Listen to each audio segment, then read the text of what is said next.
Explorarem tot el que està relacionat amb la qualitat del son. Veurem com dormir millor, quantes hores necessitem realment i quines substàncies poden ajudar o perjudicar el nostre descans. Analitzarem l'impacte de l'alcohol, dels fàrmacs per dormir, que cada cop es fan servir més, i d'altres substàncies. També descobrirem com fer servir la tecnologia que ja tenim, com els rellotges o anells intel·ligents, per entendre de veritat què falla en el nostre son. La idea és transformar aquestes dades i números en consells pràctics que millorin la teva qualitat de vida. Això és útil per a qualsevol persona, no només per als qui pateixen d'insomni, perquè tots podem beneficiar-nos d'un millor descans. La primera pregunta fonamental és: per què dormim?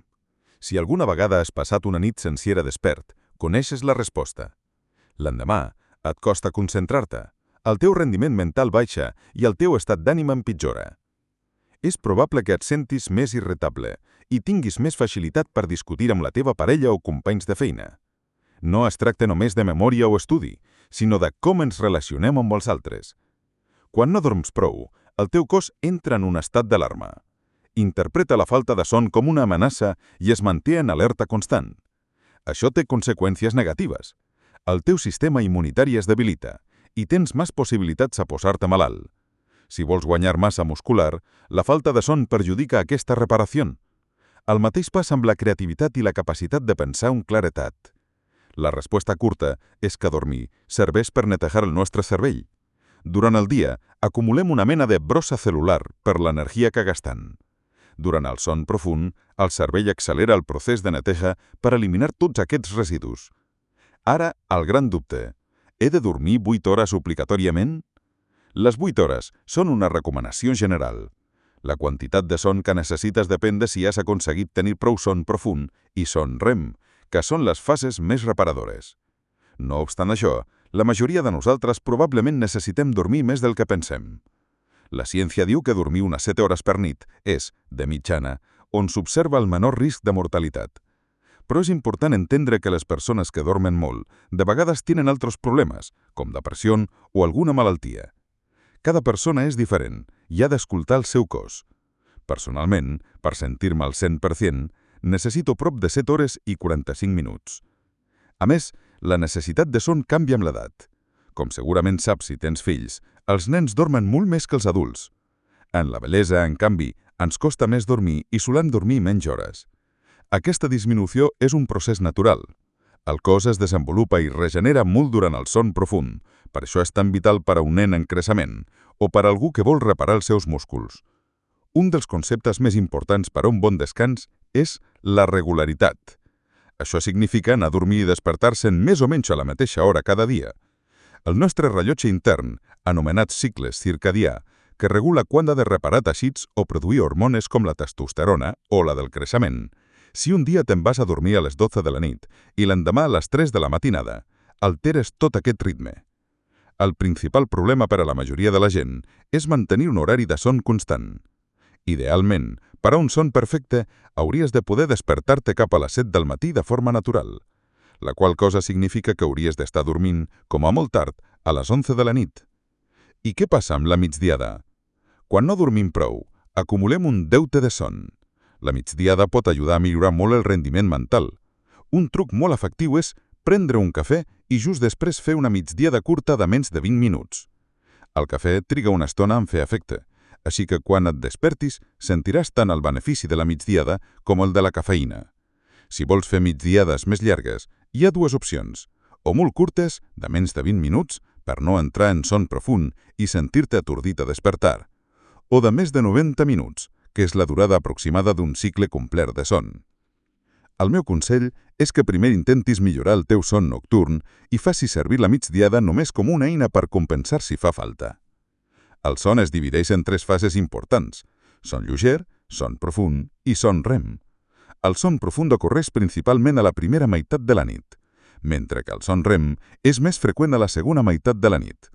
Això és molt important perquè si necessites dormir 8 hores, però només en dorms 6, et despertaràs abans d'hora i perdràs una gran part del son REM, que és crucial per la memòria i les emocions.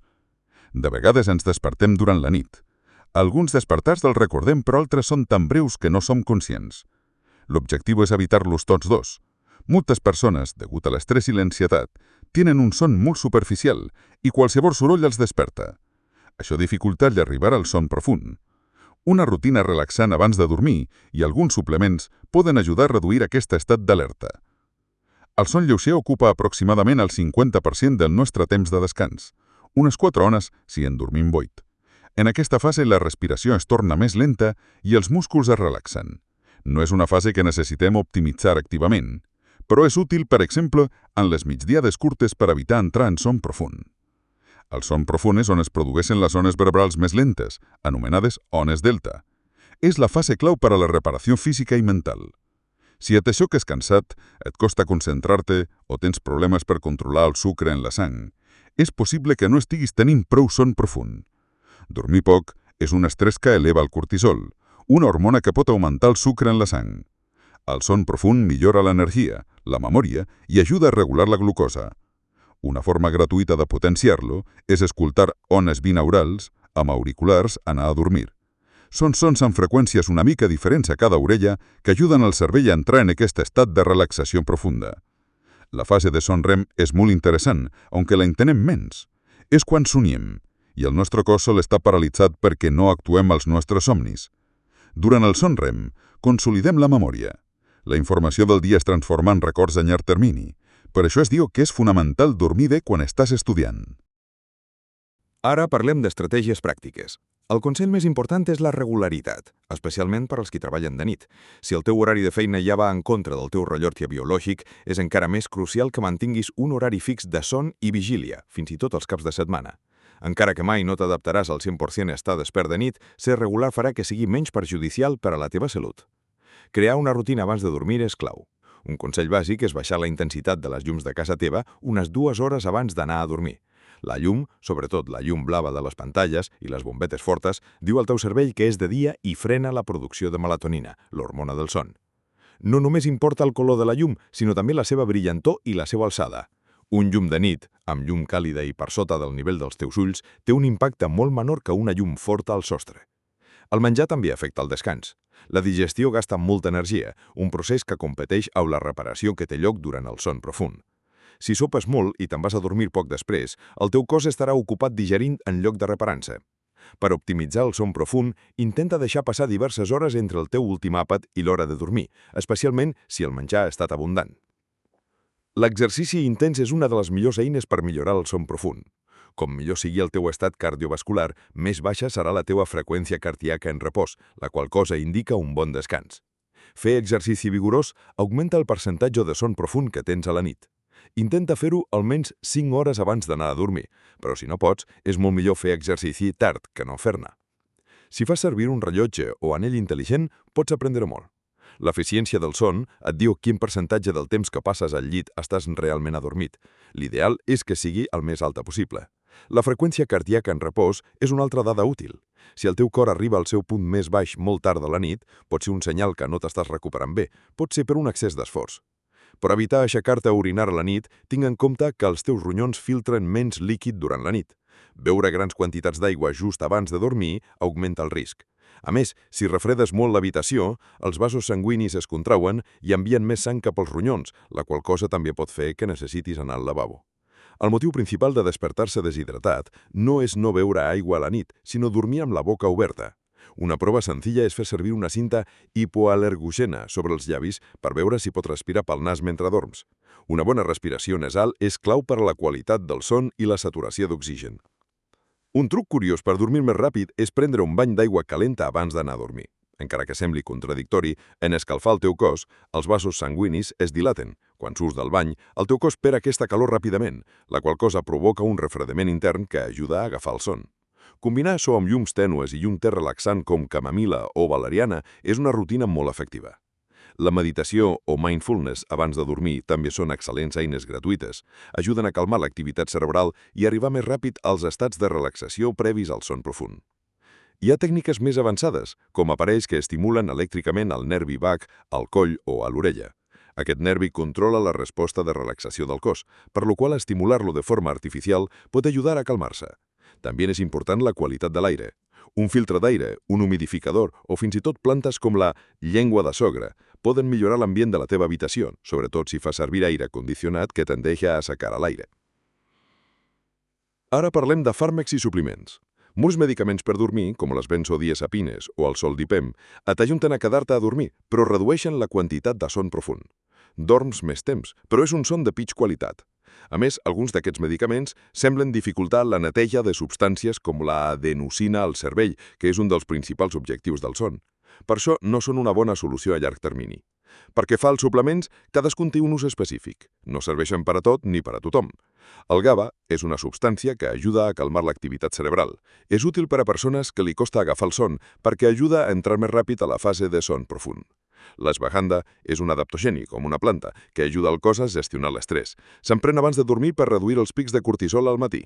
És ideal per a la persona que es desperta molt de vestri a les 4 o 5 del matí, sentint-se estressada i sense poder tornar a dormir. El triptòfan, o 5-HTP, és per a la persona que no pot desconnectar la ment al final del dia. El triptòfan és un aminoàcid que el cos utilitza per produir serotonina, que ens relaxa, i després melatonina. És perfecte per fer la transició de l'estrès de la feina a la calma de la llar. La melatonina és una hormona que regula el nostre rellotge biològic. El seu ús principal és per ajustar el cicle quan està alterat, per exemple, per un viatge o jet lag. Prendre dosis altes, més de 3 mg cada dia, pot perjudicar la producció natural del teu cos. També hi ha melatonina d'alliberació prolongada en dosis baixes, útil per evitar els microdespertars durant la nit. La L-teanina és un aminoàcid que es troba al te verd. No indueix el son, però ajuda a contrarrestar els efectes negatius de l'excés de cafeïna o estrès. El magnesi és un mineral essencial. Si tens una deficiència, suplementar-te millorarà el teu son. El tipus que millor arriba al cervell és el treonat de magnesi.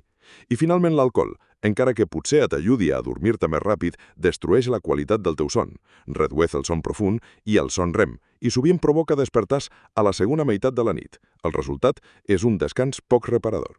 Si t'ha agradat el primer podcast del nostre canal, comenta sobre què penses de la informació donada per iniciar una conversació amb altres espectadors.